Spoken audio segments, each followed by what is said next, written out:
आज एमएसपी की मांग पर लाठियां बरसा रही है। किसान आंदोलन न गिरे, इसलिए धर्म के नाम पर धर्म की घुट्टी पिलाकर उसको चुप करना चाहते हैं। इनका धर्म आस्था से नहीं जुड़ा, इनका धर्म बेरोजगार नौजवान आवाज न उठाए, किसान आवाज न उठाए, व्यापारी धनाशोषण के विरोध आवाज न उठाए, देश बेचने के खिलाफ कोई आवाज न उठाए, लोकतंत्र को खत्म करने के विरोध में कोई आवाज न उठाए, संविधान को खत्म करने के खिलाफ कोई आवाज न उठाए। इसलिए भारतीय जनता पार्टी धर्म की दुहाई देकर, राम का नाम लेकर पूरे देश को ठगने की कोशिश कर रही है। कार्यक्रम की समाप्ति हो चुकी है। आज बहुत सारी घोषणाएं माननीय स्वामी प्रसाद मौर्य ने मंच से की हैं। उन्होंने बीजेपी पर निशाना साधा है और अपने साथ सैकड़ों समाजवादी पार्टी के नेता और बहुजन समाज पार्टी के नेताओं को उन्होंने एकत्र किया है। एक बहुत बड़ी खबर दिल्ली से है। आज एक नई पार्टी का आगाज हुआ है स्वामी प्रसाद मौर्य की। आप देख सकते हैं मंच पर राष्ट्रीय शोषित समाज पार्टी, जिसका नाम रखा गया है। और आज मंच से बड़ी बड़ी घोषणाएं की गई हैं। खासकर पाखंड और अंधविश्वास को हिंदू राष्ट्र बनाने का जो लोग सपना देख रहे हैं, कहीं ना कहीं आज की इस पार्टी के उद्घोषण से हिंदू राष्ट्र के सपने पे कहीं ना कहीं एक कठोर प्रहार हुआ है। जो लोग हिंदू राष्ट्र की परिकल्पना कर रहे हैं, उनको आने वाले समय में मुसीबतों का सामना करना पड़ सकता है, क्योंकि स्वामी प्रसाद मौर्य ने मंच से लताड़ा है उन लोगों को जो राम राज्य की घोषणा कर रहे हैं, जो हिंदू राष्ट्र की घोषणा कर रहे हैं। देखते हैं कहाँ तक ये लोग सफल हो पाएंगे। देश हिंदू राष्ट्र बनने की कगार पर है। वर्तमान की सरकारें देश को हिंदू राष्ट्र बनाना चाहती हैं, लेकिन एक बहुत बड़ा समूह है जिसको 85% बहुजन समाज कहा जाता है। कहाँ तक ये बहुजन समाज जो आरएसएस और बीजेपी के चंगुल में फंसा है, वो अपने आप को निकाल पाता है, नहीं निकाल पाता है, ये कुछ लोगों से चर्चा करेंगे। क्या लग रहा है स्वामी प्रसाद जी ने कहा है मन से? बहुत बढ़िया लग रहा है। बढ़िया लग रहा है। मतलब हिंदू राष्ट्र की जो परिक्रमा चल रही है, रुकिए चलिए आपसे बात कर लें, आप तो पार्टी से हैं। क्या लग रहा है स्वामी प्रसाद मौर्य बोल रहे हैं कि हिंदू राष्ट्र नहीं बनने देंगे, रामराज नहीं आने देंगे? हिंदू राष्ट्र तो कभी नहीं बनेगा। हिंदू राष्ट्र तो कभी नहीं बनेगा। मोदी जी इस संविधान से चलेगा, हिंदू राष्ट्र से नहीं चलेगा देश। संविधान से चलेगा। संविधान को मानता तो कोई नहीं। संविधान तो कोई नहीं मानता। सब कोई संविधान से ही तो शपथ लेते हैं लोग। राम राज्य की बात चल रही है। राम राज कहीं राम राज नहीं है। माला पकड़े बैठे हैं, मंदिर जा रहे हैं। सर बताइए जी, क्या कर रहे हैं? परिचय दीजिए पहले तो अपना। मेरा नाम इरशाद अंसारी है। अंसारी जी, राम राज बना रहे हैं मोदी जी और स्वामी प्रसाद जी ऊपर से बोल रहे हैं मन से कि ये बुद्ध का देश है, बुद्ध राज बनेगा। बिल्कुल बुद्ध का देश है। आप किसी भी जो है मठ, मंदिर, मस्जिद को आप उसके ऊपर की चीजों को हटाइए, नीचे बुद्ध ही मिलेंगे। सुप्रीम कोर्ट ने फैसला दे दिया है कि वो तो मंदिर था, आप तो बुद्ध। आप सबको मालूम है सुप्रीम कोर्ट चूंकि मान लीजिए सुप्रीम है, उसका फैसला हम लोग को भाई एक्सेप्ट है, लेकिन सुप्रीम कोर्ट से भी चूक हो सकती है। लेकिन सारा समाज तो उनके साथ जुड़ा हुआ है। डंका बज रहा है मोदी जी का। आप कैसे? कहाँ जुड़ा हुआ है? आप कैसे? वो सब छलावा है, झूठ है, ढोंग है। जो पिछड़े जाति का जो राग बिलापते थे 2014 में कि मैं पिछड़ा हूँ, कहाँ थे? भारतीय इतिहास के सबसे लोकप्रिय प्रधानमंत्री हैं। कहीं कुछ नहीं है। इससे बड़े बड़े प्रधानमंत्री इस देश में हुए हैं। अटल बिहारी वाजपेयी से बड़ा प्रधानमंत्री हो गए हैं। नेहरू और जो है इंदिरा गांधी से बड़े प्रधानमंत्री हो गए हैं। आज जिस तरह से सरकार आज आपके कार्यक्रम में कम से कम 50 राष्ट्रीय मीडिया आई है। बिल्कुल आई है। 5 चैनल भी लाइव नहीं कर रहे थे। तो ये कौन है आपके साथ? कौन आपका प्रचार तो करेगा? जब सारी मीडिया सरकार के, अब चूंकि आप मीडिया से है, आपको तकलीफ होगी अभी मैं बोलूंगा तो, सारी मीडिया को जो है कंट्रोल प्रधानमंत्री कर रहे हैं, तो कहाँ से चलाएंगे भाई? पेट में दर्द होगा, अभी चलेगा तो जो है पिछड़ी अनुसूचित अल्पसंख्यक जगेगा तो उनको दिक्कत होगा, प्रॉब्लम होगा, इसलिए नहीं दिखाना चाहते हैं, इसलिए चैनल पे जगह नहीं दे रहे हैं। बिल्कुल आ रहे हैं और आते जाएंगे, कारवा बढ़ते जाएगा और ये कारवा एक दिन देखिएगा इतना बड़ा होगा, माननीय मंत्री जी जो है इस देश के प्रधानमंत्री और मुख्यमंत्री होंगे, जो है प्रधानमंत्री बनने की बात चल रही है। बिल्कुल बनेंगे, बिल्कुल बनेंगे। शुरुआत छोटे से होती है, लेकिन अगर शुरुआत छोटे से होगी और सच्चे लगन से अगर काम करेगा, हम लोग एक कार्यकर्ता अपने खून पसीने को एक कर लेंगे और जो है इनको जो है प्रधानमंत्री बनने का? प्रधानमंत्री बनाएंगे, देखते हैं मुख्यमंत्री पद तक, क्योंकि मायावती के शुभचिंतक भी कहते थे उनको प्रधानमंत्री बनाएंगे। कैसे बनाएंगे? जब विचारधारा की लड़ाई होती है तो विचारधारा की लड़ाई में कारवां अकेले चलता है, दिखता अकेले जरूर है, लेकिन उस विचारधारा से जुड़ते हुए इतना जनसमूह जुड़ जाता है अपने आप कि वो तब समझ में आता है कि कैसे इतना जल्दी कारवां बढ़ गया। तो की विचारधारा थी, इतनी मजबूत विचारधारा थी। जब मानवर काशीराम जी ने शुरुआत किया था तो उनके ऊपर लोग हंसते थे और झंडा छुपा के लोग ले चलते थे जो है। तो आज वो परिस्थितियां तो बहुत बदल गई हैं। इसमें जब कारवां जुड़ेगा तो आप लोग खुद समझ में आगे देखेंगे कि स्वामी प्रसाद जी के कारवां कहाँ है।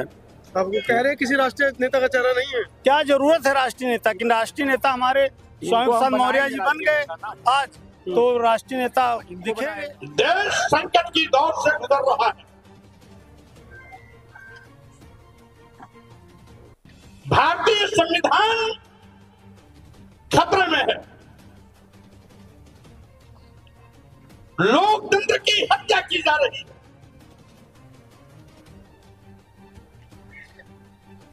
आज आपको मालूम है कि भारतीय संविधान की व्यवस्था के साथ खिलवाड़ किया जा रहा है। अनुसूचित जात, अनुसूचित जनजात और पिछड़ों को भारतीय संविधान द्वारा दिया गया आरक्षण का गला घोटा जा रहा है। यही नहीं, आरक्षित वर्ग के अभ्यर्थियों के, चयनित अभ्यर्थियों के नाम पर एक वर्ग विशेष के लोगों को नियुक्ति पत्र दिया जा रहा है। बिना विज्ञापन निकाले अनुसूचित जात, अनुसूचित जनजात और पिछड़े वर्ग के अभ्यर्थी उपलब्ध नहीं है। यह कहकर के सभी विभागों में, मेडिकल विश्वविद्यालयों में, मेडिकल कॉलेजों में और विश्वविद्यालयों में, महाविद्यालयों में एक वर्ग विशेष के लोगों की तैनाती की जा रही है। आज देश के करोड़ों करोड़ नौजवान को बेरोजगार बनाया जा रहा है, रोटी के लिए मोहताज बनाया जा रहा है। आज बेतहाशा बेरोजगारी बढ़ी है। महंगाई से आम लोगों की कमर टूट गई है। किसानों को दूना लाभ दिलाने का वादा करने वाली भाजपा की सरकार दूना लाभ तो आज तक नहीं दिला पाई। किसानों पर बर्बर पुलिस की लाठियां भाजी जा रही है। किसानों के रास्ते में कील और कांटे बिछाए जा रहे हैं।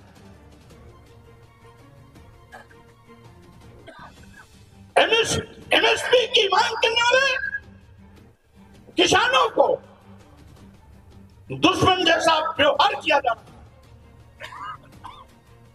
यही नहीं साथियों, देश के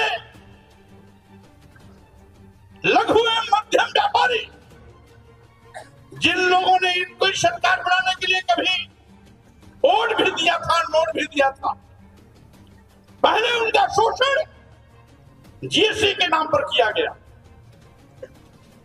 और अब जीएसटी से संबंधित सारे मामले ईडी को सौंपकर ग्रामीण क्षेत्र के जिले, तहसील, विकास खंडों और ग्राम पंचायतों में जो हमारे छोटे व्यापारी हैं, ईडी के माध्यम से उनकी कमर तोड़ने की तैयारी की जा रही है। यही नहीं,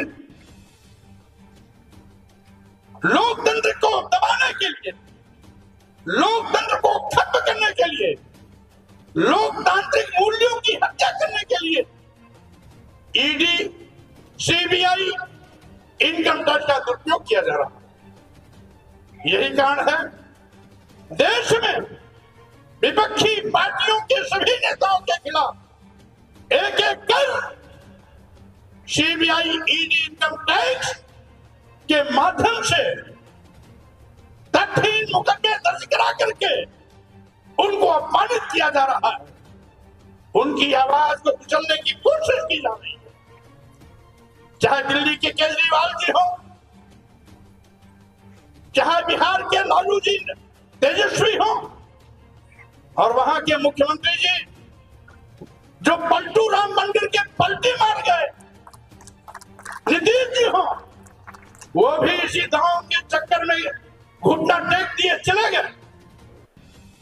और क्या है, हमारे झारखंड के मुख्यमंत्री हेमंत सोरेन रहे हो। इस प्रकार से देश में जहां जहां भी विपक्षी पार्टियों की सरकारें हैं या विपक्षी पार्टियां केंद्र सरकार पर हमलावर हैं, वहां पर ईडी, सीबीआई, इनकम टैक्स के माध्यम से उनकी आवाज को दबाने की कोशिश की जा रही है। इस पर चर्चा न हो, बेरोजगारी पर चर्चा न हो, महंगाई पर चर्चा न हो, किसानों के साथ हो रहे अन्याय पर चर्चा न हो, व्यापारियों के शोषण पर चर्चा न हो। आज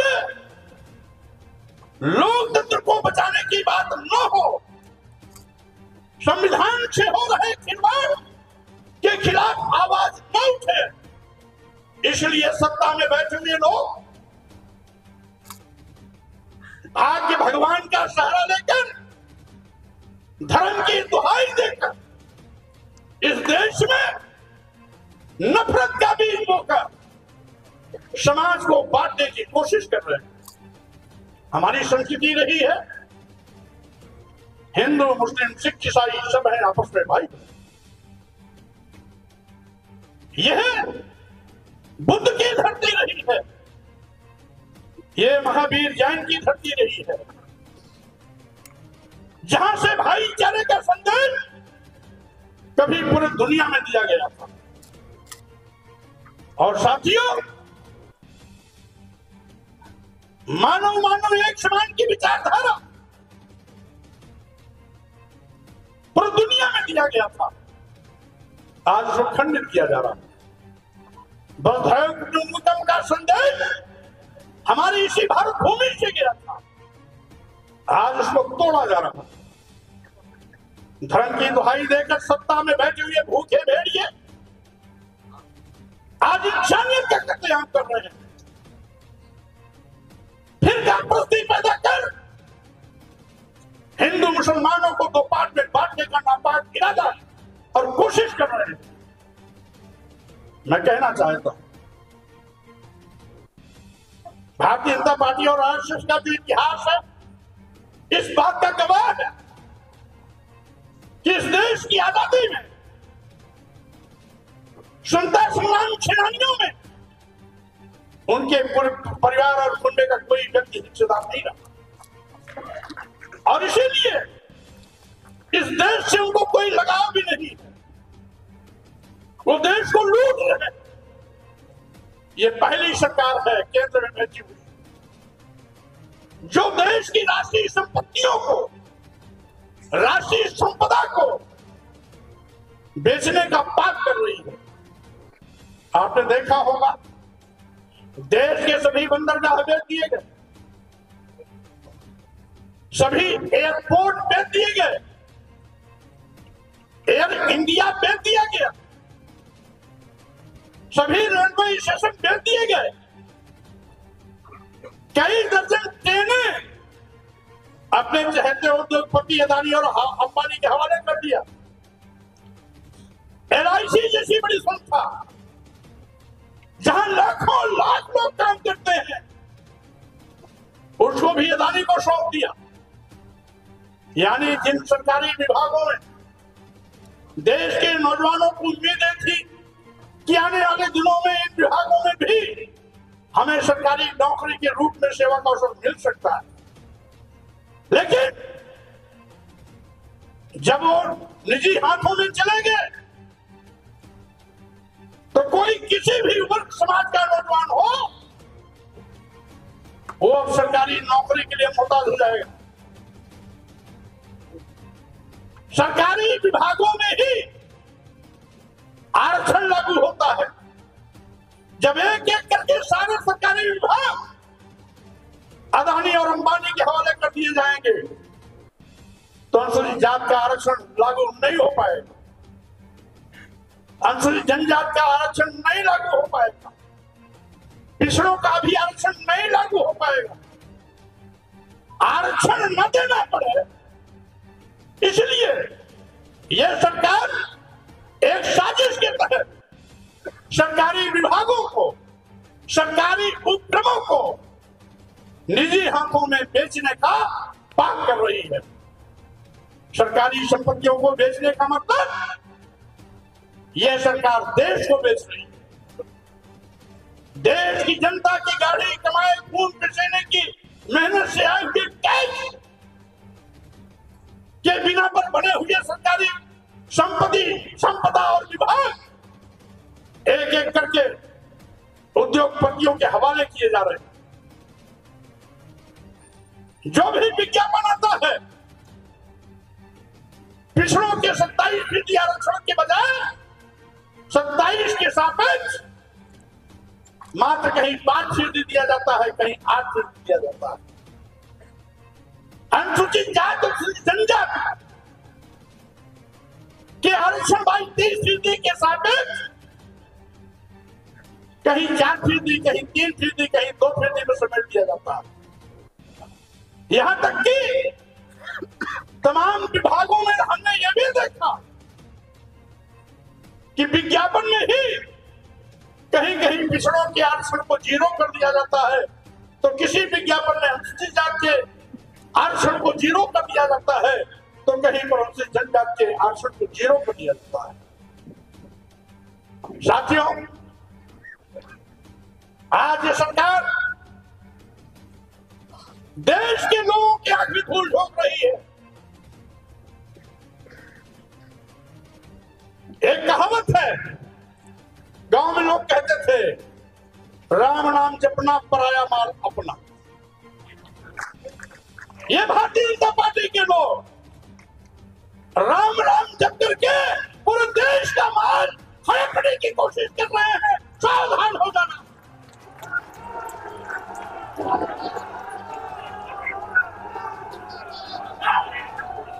इसलिए मैं कहना चाहता हूं, ये राम के भक्त नहीं है, ये राम के भक्त नहीं है, धर्म से इनका कोई लेना देना नहीं है। धर्म के नाम पर देश की जनता की आंख में धूल झोंकने की इनकी नापाक कोशिश है। ये धर्म के नाम पर आपको मुद्दे से भटकाना चाहते हैं। आज बेरोजगार नौजवानों के अंदर जो गुस्सा है वो गुस्सा सड़क पर ना है, इसलिए धर्म और राम की दुहाई देकर उन नौजवानों को गुमराह करना चाहते हैं। दुगनी लाभकारी मूल्य दिलाने का वादा करने नहीं सकता। आज एमएसपी की मांग पर लाठियां बरसा रही है। किसान आंदोलन न करे, इसलिए धर्म के नाम पर धर्म की घुट्टी पिलाकर उसको चुप करना चाहते हैं। इनका धर्म आस्था से नहीं जुड़ा, इनका धर्म बेरोजगार नौजवान आवाज न उठाए, किसान आवाज न उठाए, व्यापारी धनाशोषण के विरोध आवाज न उठाए, देश बेचने के खिलाफ कोई आवाज न उठाए, लोकतंत्र को खत्म करने के विरोध में कोई आवाज न उठाए, संविधान को खत्म करने के खिलाफ कोई आवाज न उठाए, इसलिए भारतीय जनता पार्टी धर्म की दुहाई देकर, राम का नाम लेकर पूरे देश को ठगने की कोशिश कर रही है। मैं कहना चाहता हूं, राम लला मंदिर अयोध्या में बन रहा है तो ये से माननीय सर्वोच्च न्यायालय को जाता है। माननीय सर्वोच्च न्यायालय के निर्णय का हम सभी लोगों ने स्वागत किया था, क्योंकि हम सबकी आस्था न्यायपालिका में। आप बाबाही ये ले रहे हैं कि हमने बनवाया, प्राण प्रतिष्ठा कर ये साबित करना चाहते हैं राम को हमने पैदा किया, राम को हमने जीवन दान दिया। अरे माननीय मोदी जी, अयोध्या में जिस राम की हजारों साल से पूजा हो रही है, जिसे लोग भगवान मान करके मानते हैं कि ईश्वर सर्वत्र विद्यमान है, सर्वशक्तिमान है, सबको जीवन देता है, तो जो सबको जीवन देता है उसको प्राण प्रतिष्ठा करके आप क्या साबित करना चाहते हो? आप भगवान राम को जीवन दे रहे हो। ये धोखा नहीं तो क्या है? ये पाखंड, आडंबर, दिखावा, छलावा है। और साथियों, राम का अपमान भी, राम को मानने वाले लोगों के लिए मैं कहना चाहता हूं कि राम का अपमान भी है। तो भगवान की प्राण प्रतिष्ठा करने की क्या आवश्यकता है? जो सबको जीवन देता है उसको जीवन देने वाले मोदी जी कैसे? इसका मतलब साबित करना चाहते हैं ये भगवान राम निष्प्राण थे, इनके अंदर जीव नहीं था, जीवन नहीं था, मृतप्राय हो चुके थे। हमने प्राण प्रतिष्ठा करके इनको जीवन दिया। यानी भगवान को भी चुना लगाने से ये बात नहीं आते हैं। आप सब तो इंसान हो,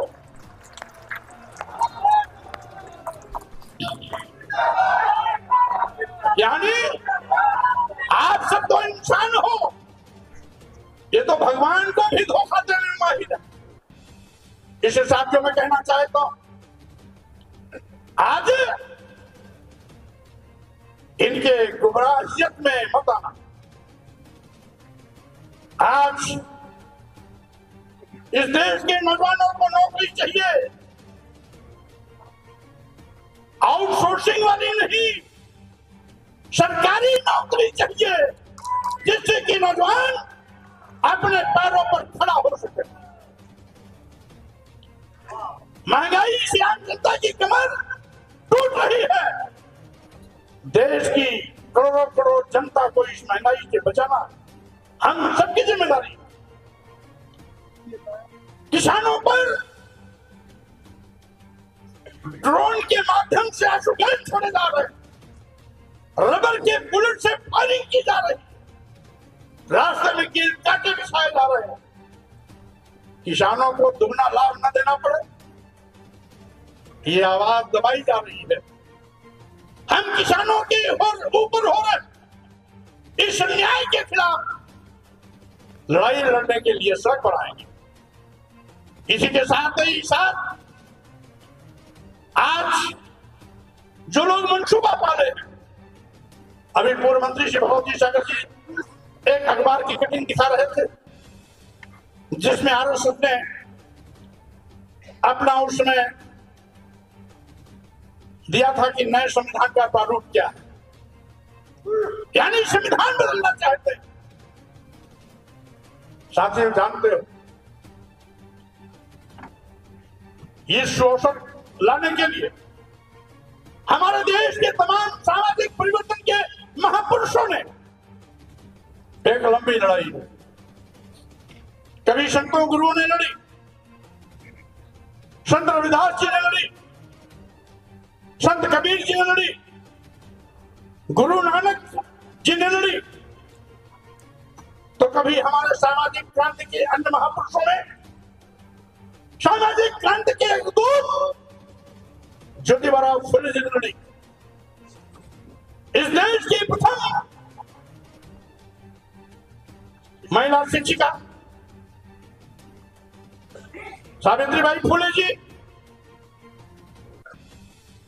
और आजाद शेख जी लड़ी, कोई फातिमा शेख जी लड़ी, तो कभी आरक्षण के जनक छत्रपति शाहू जी महाराज लड़ाई को लड़े। अवसर मिला तो बाबा साहब डॉक्टर अम्बेडकर ने इन सभी महापुरुषों की उस दर्पण को, उस विचार को ध्यान में रखते हुए इस देश में एक ऐसा भारतीय संविधान दिया जिसके माध्यम से हम सभी लोग जो यहाँ पर बैठे हैं, भारतीय संविधान के पहले हम सभी लोगों को शूद्र कह करके जानवर से बदल जिंदगी जीने के मजबूर किया जाता रहा। हमें भारतीय संविधान बनने के पहले हमें पढ़ने लिखने का अधिकार नहीं था। इस देश की महिलाओं को भी पढ़ने लिखने का अधिकार नहीं था। आज हमारी बहनें और बेटी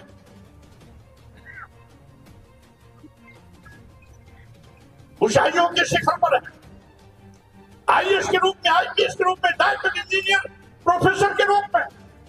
ये देन भारतीय संविधान की। आज हमारे बीच में यहां तमाम प्रोफेसर, डॉक्टर, इंजीनियर, डीजीपी आदि लोग बैठे हैं, तमाम लोग बैठे हुए हैं। ये देन बाबा साहब डॉक्टर अम्बेडकर की।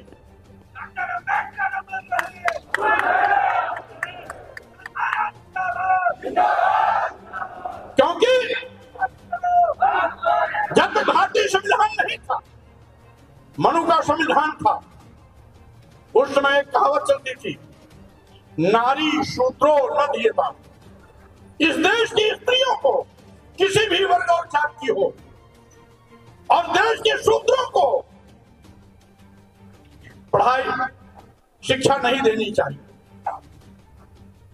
और इसीलिए इनकी व्यवस्थाकारों ने लिखा अपने धर्मग्रंथों में,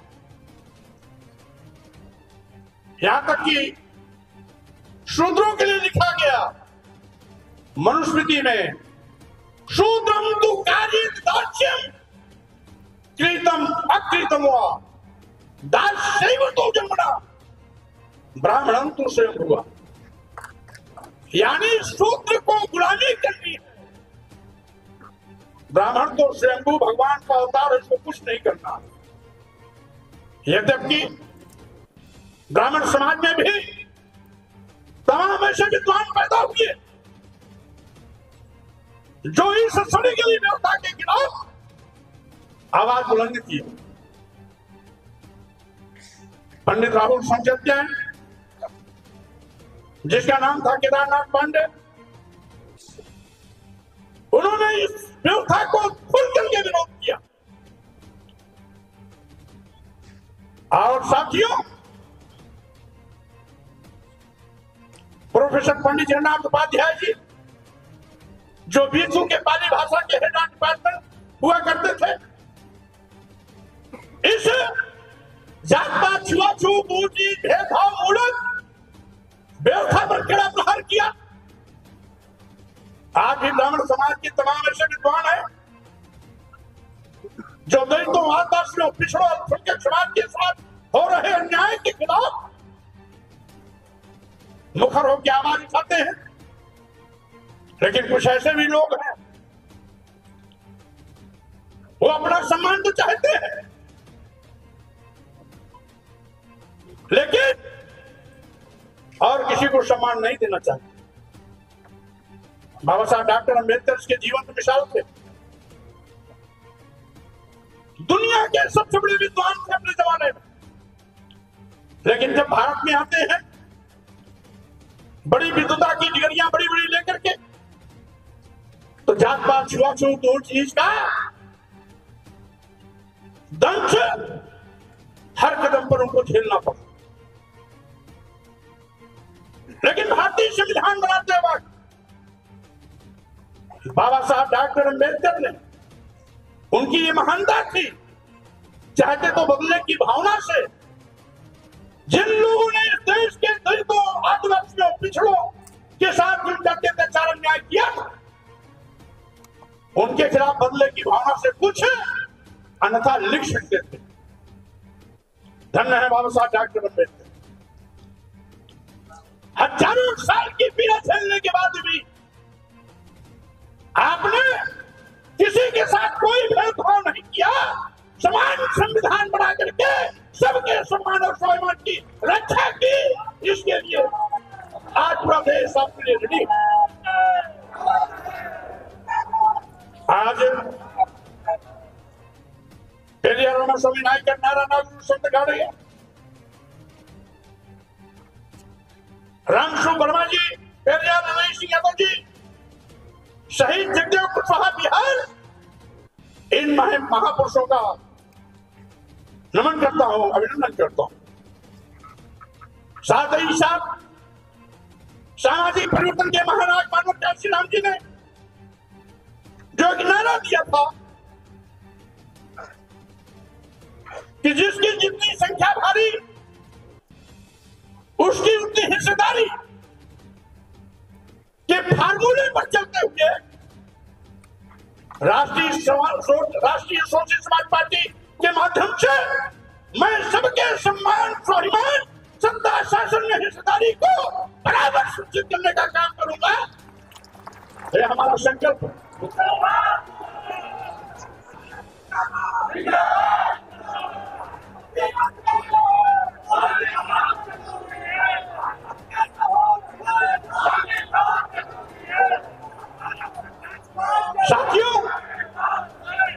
साथियों,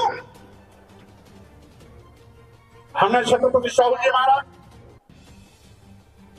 ज्योतिबा फुले जी, बाबा साहब डॉक्टर अम्बेडकर, पेरियार रामास्वामी नायकर, नारा नागुर समझाने को नहीं देखा,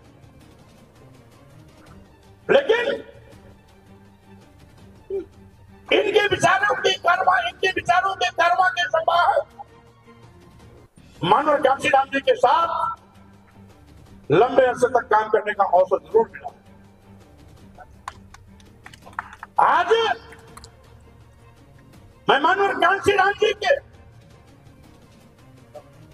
सामाजिक परिवर्तन रूपी स्कूल का पढ़ा लिखा छात्र रहा हूं, और इसलिए मेरी लिए कोशिश होगी कि जो मानव कांशीराम जी का सपना था, मानव कांशीराम जी का सपना था, अपने भाषणों में शुरुआती दौर में कहते थे, कैडर कैंपों में कहते थे, और एक बार मीडिया के लोगों ने इलाहाबाद प्रयागराज जिसका नाम हो गया, एलचिको होटल में बामसेट के राष्ट्रीय अध्यक्ष के बाद जब DS4 बनाया, DS4 के बाद जब उन्होंने BSP बनाया, तो प्रेस कॉन्फ्रेंस में पत्रकारों ने पूछा, उन्होंने कहा मैं अपने महापुरुषों के सपनों का भारत बनाना चाहता हूं। तो पत्रकारों ने पूछा कि कांशीराम साहब, आपके महापुरुषों का सपना क्या था? तो मानव कांशीराम जी ने कहा था, मैं सम्राट अशोक के सपनों का भारत बनाना चाहता हूं।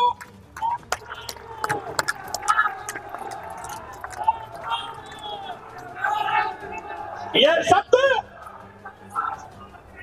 शब्द मानव कांशीराम साहब के थे। सम्राट अशोक के सपनों का भारत बनाने का दर्शन डॉक्टर कांशीराम जी का था। हम उन्हीं के स्कूल के छात्र हैं, इसलिए उनके विचारों को आगे ले जाने के लिए किसी भी प्रकार के खतरे को, किसी भी प्रकार की टकराहट को, किसी भी प्रकार के अवरोध से कितना क्यों भी न लड़ना पड़े, पीछे कदम नहीं हटाऊंगा, आगे ही बढ़ता चलूंगा।